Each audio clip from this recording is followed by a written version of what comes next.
Today we're going to walk you through some key points on the importance of periodically cleaning the undercarriage of your mini hydraulic excavator. This is applicable for all mini hydraulic excavator models. The components of your undercarriage, such as track carrier rollers, idlers, track links and pins, and the track rollers, are critical to the operation of your machine. Properly maintaining these components with periodic cleaning is vital to the longevity of each component. It's important to maximize component life in order to prevent seal damage causing leakage, reduce wear on the major components such as drive sprockets, carriage rollers, and links, and reduce downtime due to early hour failure.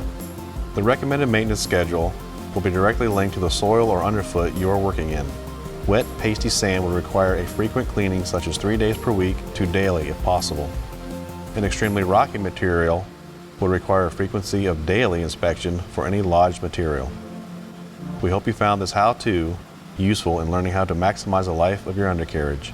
For more information, contact your local Cat dealer.